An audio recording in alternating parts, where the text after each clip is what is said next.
खबर शामिल करते हैं लाहौर से। हमारे रिपोर्टर एहसन खान की रिपोर्ट के मुताबिक अंजुमन ताजरान आवान मार्केट खिदमत ग्रुप के अहदेदारों की तकरीब हलफ बरदरी का इनेकाद किया गया। तकरीब में सदर आवान मार्केट मलिक आदिल हनीफ आवान को खुसूसी तौर पर नुमाया किया गया, जिन्होंने ताजरों की नुमाइंदगी और खिदमत के अज़म का इजहार किया। अंजुमन ताजरान आवान मार्केट खिदमत ग्रुप के 9 मुंतखब अहदेदारों की तकरीब हलफ बरदरी डेरा मलिक लियाकत अली आवान पर मुनक्किद हुई, जिसमें ताजर बरदरी की बड़ी तादाद ने शिरकत की। तकरीब के मेहमान खसूसी सदर अंजुमन ताजरान लाहौर रजिस्टर्ड मुजाहिद मकसूद भट्ट थे, जिन्होंने 9 मुंतखब सदर मलिक आदिल हनीफ आवान, चेयरमैन मलिक अफजल आवान, जनरल सेक्रेटरी रियाज अहमद भट्टी और सरपरस्त आला चौधरी फरमान अली भट्टी समेत दीगर अहदेदारों से हलफ लिया और बाकायदा नोटिफिकेशन तकसीम किए।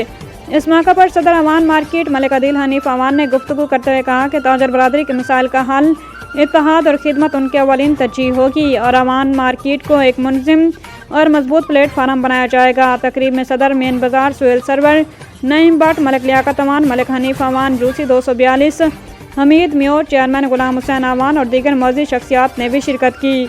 मेहमान खसूसी मुजाहिद मकसूद भट्ट ने 9 मुंतखब अहदेदारान बिलखसूस सदर आवान मार्केट मलिक आदिल हनीफ आवान को दिल की गहराइयों से मुबारकबाद पेश की और नेक तमन्नाओं का इजहार किया।